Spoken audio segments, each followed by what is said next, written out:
Ephraim. Ephraim number 1, முதலாவதாக எப்ராயிம். அந்த லிஸ்டிலே வர வேண்டியவன் அல்ல, ஆனா கர்த்தரதிலே கொண்டு வந்தார். நம்பர் 2, இரண்டாவதாக எப்ராயிம் தன்னுடைய தகப்பனுடைய விருப்பத்தை தாண்டி கொண்டு வரப்பட்டவன் தான் எப்ராயிம். ஹல்லேலூயா. அதனாலதான் ஆண்டவர் எப்ராயிமை பார்த்து சொல்றாரு, எப்ராயிமே நான் உன்னை எப்படி கைவிடுவேன். ஹல்லேலூயா. இந்த சத்தத்தை கேட்கிற நம்ம நிறைய பேரை ஆண்டவர் முதல்ல எப்படி கொண்டு வந்தார் அப்படின்னு சொன்னா, நம்ம நிறைய பேர் அந்நியரா இருந்தோம், நம்ம புறஜாதிகளா இருந்தோம். நம்ம யாரும் ரட்சிக்கப்படுவதற்கு பரலோக ராஜ்யத்துக்கு நம்ம யாரும் பங்குள்ளவர்கள் அல்ல. ஆனா ஆண்டவராகிய இயேசு கிறிஸ்து இந்த உலகத்துல வந்து அவருடைய இரத்தத்தை சிந்தி நமக்காக மரித்து புறஜாதிகளா இருந்த நம்மை பரலோகத்தோட கர்த்தர் ஒன்றிணைத்தார். நம்மை அவர்களோடு ஒன்றிணைத்தார். அவருடைய ரத்தம் நம்மை ஒன்றிணைத்தது. அப்ப நான் நம்புறேன், இந்த காலத்தினுடைய எப்ராயிம் யார் அப்படின்னா நீங்களும் நானும் தான் எப்ராயிம். எத்தனை பேரை ஆமோதிக்கிறீங்க? நம்மளை எப்ராயிமா மாத்துறதுக்கு ஒரு தகப்பன் பாடுபட்டார். அன்றைக்கு எப்ராயிம் அந்த இடத்துல கொண்டு வந்ததுக்கு யாக்கோபு எப்படி பாடுபட்டாரோ, அவர் உரிமையா என் மகன் என்று சொன்னாரோ, எனக்கு தெரியும் என்று சொன்னாரோ, அதே போல உங்களுக்காகவும் எனக்கும் ரத்தத்தை சிந்தின இயேசு நமக்காக நின்றார். அவர் இடையில நின்னாரு, அவர் குறுக்க நின்னாரு, அவர் நின்னு சொன்னாரு, என் பிள்ளை சத்துரு நம்மளை அவனுக்குரியவன் அப்படின்னு சொல்லும் போது அவருடைய ரத்தத்தை கொடுத்து நம்மளை மீட்டுக்கிட்டாரு. அதனால இந்த கிருபையின் காலத்துல கர்த்தர் உங்களையும் என்னையும் எப்படி வச்சிருக்கிறார்னா எப்ராயிமாய் கர்த்தர் வைத்திருக்கிறார். எத்தனை பேர் விசுவாசிக்கிறீங்க? நம்பர் 1, முதலாவதாக ஆண்டவர் கொண்டு வர போறாரு. இனி அப்படியே நாங்கந்தான் எங்களை தவிர வேற யாருமே இந்த இடத்துல இருக்க முடியாது அப்படின்னு சொல்லாம சொன்னவங்க, பார்வையினாலே நம்மிடத்துல சொன்னவங்க, இல்லை இதுதான் விதிக்கப்பட்டது என்று இருந்த இடத்துல கர்த்தர் கொஞ்சம் கொஞ்சமா யாரை கொண்டு வர போறாருன்னா உங்களையும் என்னையும், உங்களுடைய குடும்பத்தையும் என் குடும்பத்தையும் கர்த்தர் கொண்டு வர போறாரு. விசுவாசிக்கிறீங்களா? இதை நீங்க தீர்க்க தரிசனமா எடுங்க. உங்க ஃபேமிலியிலே, உங்க குடும்பத்திலேயே இது எங்களுக்கு மட்டும்தான், இதுல வேற யாருமே வர முடியாதுன்னு நான் நம்புறேன். யாரெல்லாம் அப்படி சொல்லிட்டு இருக்கிறாங்களோ அவங்க முன்னாடி கர்த்தர் உங்களுக்கும் அதை கொடுத்து உங்களையும் ஆசீர்வதித்து என் பிள்ளைய கர்த்தர் நிறுத்துவேன் என்று கர்த்தர் வாக்கு கொடுக்கிறாரு. உங்களை ஆண்டவர் நிறுத்த போறாரு. இது உண்மை. கர்த்தருடைய பிள்ளைகளை அவர்களுக்கு மட்டுமல்ல, தாண்டி ஆண்டவர் உங்களுக்கு வர பண்ண போறாரு. விசுவாசிக்கிறீங்களா இல்லையா? எத்தனை பேர் நம்புறீங்க ஆண்டவருடைய சமூகத்துல? நான் நம்புறேன். உங்களுடைய இருதயம் அப்படியே எழுப்புதலா இந்த வார்த்தைக்கு ஆமென் சொல்லணும். நான் அப்படிதான் இந்த பலிபீடத்தில் நிற்கும் போது அவருடைய வார்த்தையை ரசிச்சு ருசிச்சு நான் தாயா இந்த எப்ராயிம். ஹல்லேலூயா. என்னை பார்த்து இல்லை எனக்கு முன்னாடி நீ என்ன அப்படின்னு வரவே முடியாதுன்னு சொன்னவங்களுக்கு முன்னாடி தேவன் என்னை நிறுத்த போறார் என்று விசுவாசிக்கிறேன். சோ நம்பர் 3, மூன்றாவதாக இந்த எப்ராயிமுடைய தலையின் மேல் இருந்த மூன்றாவது ஆசீர்வாதம். எதை தாண்டி இந்த எப்ராயிம் வந்தாரு? எந்த மன அழுத்தத்தை, ஸ்ட்ரெஸ்ஸை தாண்டி எவ்வளவு பெரிய கட்டை தாண்டி ஆண்டவர் இவரை கொண்டு வந்தார், மீட்டெடுத்தார் அப்படின்றத நம்ம ஆதியாகமம் 41ஆம் அதிகாரத்தினுடைய 52வது வசனத்தை வாசிக்கலாமா? 41ஆம் அதிகாரம் 52வது வசனத்தை வாசிக்கலாம். ஆமென். நான் சிறுமைப்பட்டிருந்த தேசத்தில் தேவன் என்னை பலுக பண்ணினார் என்று சொல்லி இளையவனுக்கு எப்ராயிம் என்று பெயரிட்டான். நீங்கள் 51வது வசனத்தை வாசிக்கலாம். ஆமென். யோசேப்பு என் வருத்தம் யாவையும் என் தகப்பனுடைய குடும்பம் அனைத்தையும் நான் மறக்கும்படி தேவன் பண்ணினார் என்று சொல்லி மூத்தவனுக்கு மனாசை என்று பெயரிட்டான். அடுத்தது, நான் சிறுமைப்பட்டிருந்த தேசத்தில் தேவன் என்னை பலுக பண்ணினார் என்று சொல்லி இளையவனுக்கு எப்ராயிம் என்று பெயரிட்டான். ஹல்லேலூயா.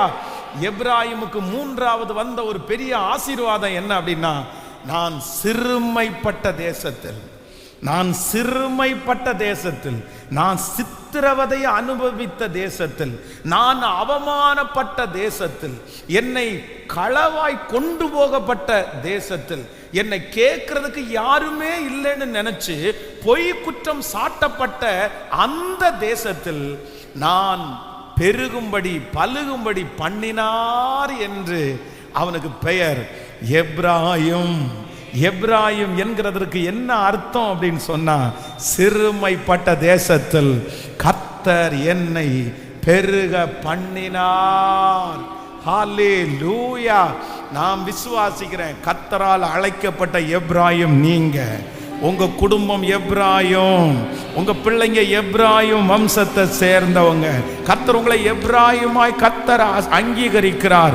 உங்களை எப்ராயிமே அப்படின்னு அழைக்கும் போது கர்த்தர் சொல்றாரு, எந்த இடத்துல அவமானப்பட்டாயோ, எந்த இடத்துல வெட்கப்பட்டாயோ, எந்த இடத்துல தலை குனிஞ்சீங்களோ, எந்த இடத்துல சிரமப்பட்டீங்களோ, எந்த இடத்துல உங்களை கேட்கறதுக்கு யாருமே இல்லையோ, எந்த இடத்துல கூனி குறுகி போய் நின்னீங்களோ, எந்த இடத்துல உங்களை நீங்க ரொம்ப லோவா நினைச்சீங்களோ, கர்த்தர் வாக்கு கொடுக்கிறார், எப்ராயிம் அதே இடத்துல, அதே ஜனங்களுக்கு முன்னாடி, அதே சூழ்நிலையில அவன் தலையை உயர்த்துவேன் என்று கர்த்தர் வாக்கு கொடுக்கிறார். நம்புறவங்க கரங்களை மேல தட்டி முழு பலத்தோடு, முழு பலத்தோடு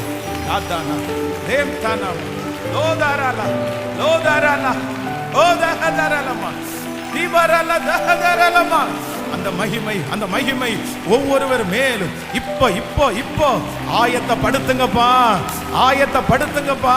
இந்த எப்ராயிமுக்காக ஆயத்தப்படுத்துங்கப்பா. ஸ்தோத்திரம், ஸ்தோத்திரம், ஸ்தோத்திரம், ஸ்தோத்திரம். ஹல்லேலூயா. ஆமென். வெட்கத்திற்கு பதிலாக ஆமென் 2 மடங்கு பதில் தருகிறவர். ஹல்லேலூயா. பிறக்கும் போதே, நீங்களும் நானும் பிறக்கும் போதே எப்ராயிமுக்கு ஆசீர்வாதம் வளர்ந்ததற்கு பிற்பாடு அல்ல, வாலிப வயதை தாண்டதுக்கு பிற்பாடு அல்ல. வேதம் சொல்லுது, அவனுடைய பிறப்பிலே முன்குறிக்கப்பட்டவர் தான் எப்ராயிம்.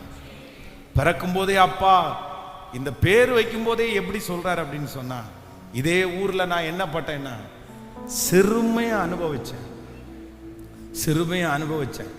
வந்த உடனே பார்த்துட்டு இந்த பையன் ரொம்ப நல்லா இருக்கா, இந்த பையனுக்கு ஒரு நல்ல வேலை கொடுக்கலான்னு சொல்லலை. வந்த உடனே அடிமை வேலை தான் செஞ்சாங்க. எந்த வேதம் சொல்லுது, அவனுடைய கைகள் விலங்கு போட்டு ஒடுக்கப்பட்டது.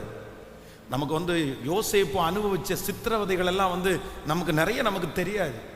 ஆனா உண்மையிலே தான் நேசித்த தகப்பனாரை விட்டுட்டு பலவர்ண அங்கியை கொடுத்து அவ்வளவு சந்தோஷமா பார்க்குற அந்த அப்பாவை விட்டுட்டு ஒரு பிள்ளை, வாலிப பிள்ளை தனியா ஒரு காட்டுக்குள்ள பாஷை தெரியாத ஒரு ஊர்ல சர்வே பண்றதுன்றது சாதாரணமானதே கிடையாது, சாதாரணமானதே கிடையாது. அங்க இருக்கிற எதுவுமே அவனுக்கு செட் ஆகல, எல்லாமே ஏறுக்கு மாறா இருக்குது, எல்லாருமே விரோதிகளா இருக்காங்க, எங்க நம்புறது என்ன பண்றது எதுவுமே தெரியல.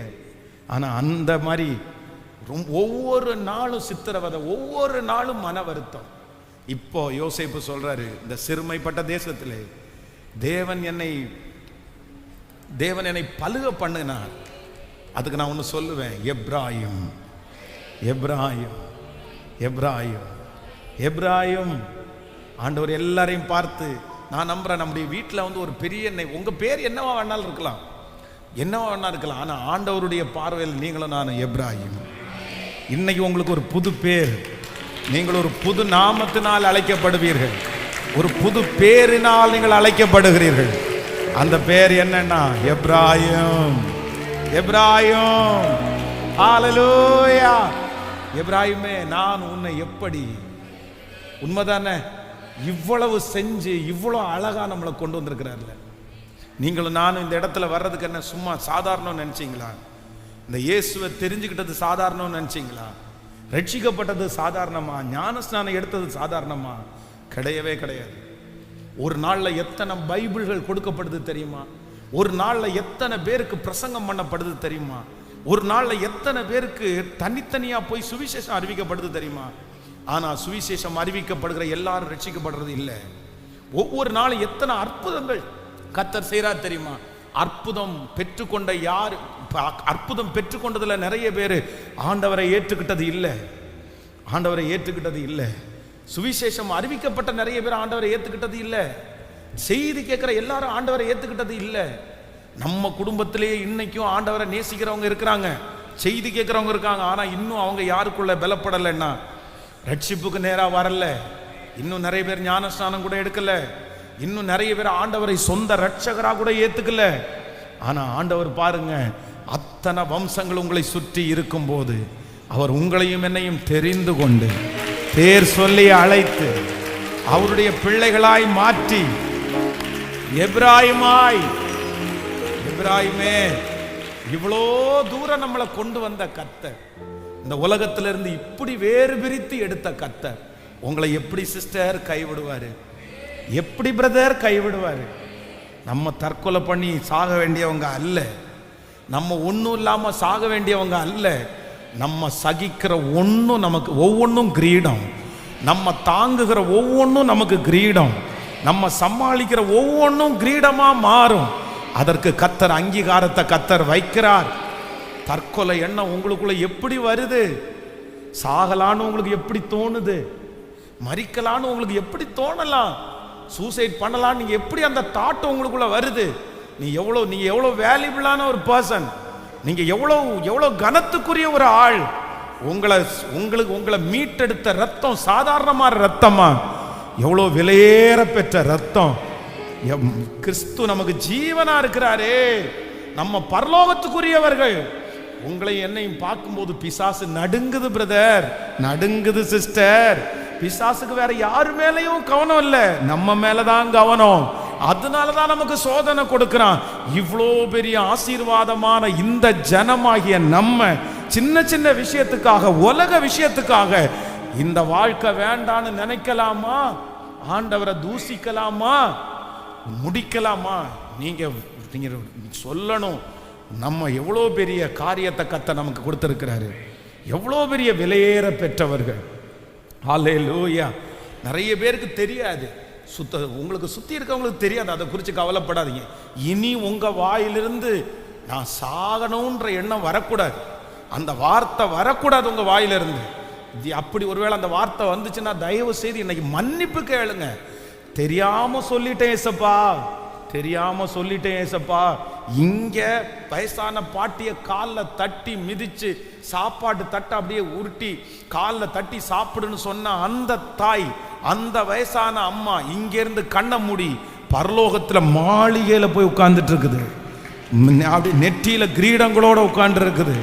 இந்த உலகத்துல இருக்கிற பெத்த பையனுக்கு அந்த அம்மாவை பற்றி என்ன எவ்வளவு வேல்யூன்னு தெரியல, சொந்தக்காரங்களுக்கு தெரியல. ஆனா பரலோகத்துல தூதர்களுக்கு, பரலோகத்திற்கு தெரியும் இவங்க எவ்வளவு வேல்யூ உள்ள பர்சன் அப்படின்னு தெரியும். அதனால நான் நம்புறேன், பரலோகத்திற்கு தெரியும் உங்களை குறிச்சு தெரியும். அதனால நீங்க வாழணும், வெற்றி உள்ள ஒரு சன்னதியை பெற்றெடுக்கணும். நீங்க எப்ராயிம், நீங்க எப்ராயிம். இப்ப இந்த 3 ஆசீர்வாதத்தையும் சொல்லிட்டே எழுப்பி நின்று ஜெபம் பண்ண போறோம். நம்பர் 1, ஹல்லேலூயா. எப்ராயிம் சட்டப்படி, மனுஷனுடைய சித்தப்படி இல்ல, வம்சாவளியாய் அந்த ஆசீர்வாதத்துக்குள்ளே வர முடியாவிட்டாலும் அந்த ஆசீர்வாதத்திலே இணைக்கப்பட்ட ஒருவன், சேர்க்கப்பட்ட ஒருவன், அந்த ஆசீர்வாதத்திலே அவனுக்கும் ஒரு பங்கு இருக்கிறது, முக்கியமான பங்கு இருக்கிறது. ஹல்லேலூயா. இன்னி நெஞ்ச தட்டி தலையை நிமிர்ந்து பார்த்து அப்படி சொன்னவங்க முன்னாடி நிறைய ஆண்டவருடைய பிள்ளைங்க தலை நிமிர்ந்து அவர்களுக்கு சரிக்கு சமமாய், அவர்களுக்கு சரிக்கு சமமாய் இன்னும் அவர்களை விட ஒரு படி மேல, ஒரு மடி மேல. புரியுதா? எத்தனை பேருக்கு ஆமோதிக்கிறீர்கள்? ஒரு படிக்கு மேல ஆண்டவர் உங்களை கொண்டு போய் உட்கார வைக்க போறாரு. யார் உங்களை பார்த்து சொல்ல முடியும்? யார் சொல்ல முடியும் நாங்க தான் ரொம்ப பெரிய ஆளுன்னு? கர்த்தர் சொல்றாரு. ஹல்லேலூயா. அவங்க வம்சமாய் தொடர்ந்து கொண்டே இருந்தாலும் இடையில உங்களை கர்த்தர் கொண்டு போவாரு. அவர்களை பார்க்கலும் ஆண்டவர் உங்களை சாட்சியாய் நிறுத்துறதற்கு கர்த்தர் வல்லவர். நம்பர் 2, இரண்டாவதாக இந்த எப்ராயிமுடைய தலையின் மேல் இருக்கிற இரண்டாவது ஒரு மிகப்பெரிய அபிஷேகம் என்ன அப்படின்னு சொன்னா, நிறைய பேருடைய விருப்பத்தை தாண்டி வளர்கிறவன் தான் எப்ராயிம். அப்பாவுடைய விருப்பத்தை தாண்டி வளர்கிறவன் தான் எப்ராயிம்.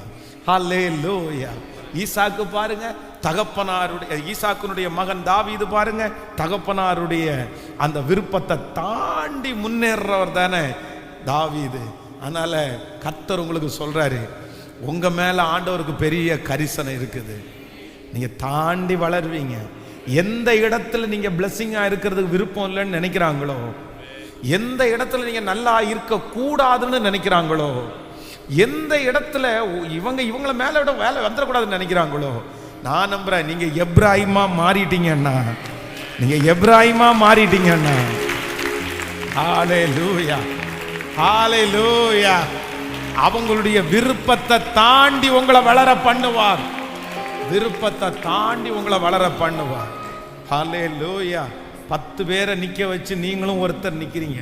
ஒரு கிஃப்டை வச்சிருக்கிறாங்க, யாருக்கு கொடுக்கலான்னு ஒருத்தர் கேட்கிறாரு. கேட்டவுடனே அங்க இருந்து ஒருத்தர் சொல்றாரு, யாருக்கு வேணாலும் கொடுங்க, இவனுக்கு மட்டும் கொடுத்துறாதீங்க அப்படின்னு சொல்றாருன்னு வச்சுங்களேன். யாருக்கு வேணாலும் கொடுங்க, இவனுக்கு மட்டும் கொடுத்துறாதீங்க. அப்பா அங்க இருக்கிற ஒருத்தர் டிசைட் பண்ணுவாரு, ஏய் பொருள் என் கையில இருக்குது, வாங்கினது நானு, அது என்னுடையது, நான் யாருக்கு கொடுக்கணும் யாருக்கு கொடுக்க வேண்டான்னு எனக்கு தெரியும். நான் நம்புறேன், கொடுக்க வேண்டான்னு சொல்ற அத்தனை பேர் மத்தியிலையும் நான் இவனுக்கு தாண்டா கொடுப்பேன், இவனுக்கு தாண்டா கிடைக்கும், இந்த பிள்ளைக்கு தாண்டா. கைகளை தட்டி கர்த்தர் உருவாக்குறார், சீர்படுத்துகிற ஆண்டவர், ஸ்திரப்படுத்துகிற ஆண்டவர். ஆயத்தமாகுங்க, இந்த 100 நாட்களும் ஆயத்தமாகுங்க. உங்களுடைய ஆண்டவர் உங்களை 90 வயசு வரைக்கும் உட்கார வைக்க போறாரா, 100 வயசு வரைக்கும் இருக்க போறீங்களா எனக்கு தெரியல.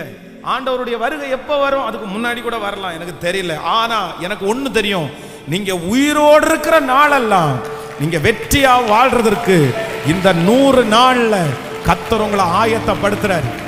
இந்த 100 டேஸ்ல உங்களை ஆயத்தப்படுத்துறாரு. இந்த 100 டேஸ் நீங்க அற்பமா நினைச்சிடாதீங்க. இந்த 100 டேஸ்ல ஆண்டவர் சொல்லுகிற ஒவ்வொரு வார்த்தையும் இது ஒரு நாள் கதை கிடையாது. இது நம்முடைய வாழ்நாள் முழுக்க சந்ததியா தொடர போகுது. இதை நீங்க விசுவாசிங்க, இது நடக்கும். அவருடைய வார்த்தை பெண் மான்களை ஈனும்படி செய்யும். அவருடைய வார்த்தை காதேஸ் வனாந்தரத்தை அதிர பண்ணும். கைகளை மேல உயர்த்தி, இயேசுவே நீர் என்னை எப்ராயிமாய் சத்தத்தை உயர்த்தி, எப்படி கைவிடுவார் ஆண்டவர், என்னை சீர்படுத்துகிறவர். இந்த 100 நாட்களும் அவருடைய வார்த்தை ஒவ்வொரு நாளும் புதுமையா எனக்கு நேராய் கடந்து வந்துட்டே இருக்குது. இந்த சத்தம் எந்த வீட்டுல தொனிக்குதோ, எந்த காதுகள்ல தொனிக்குதோ, ஆமேன்.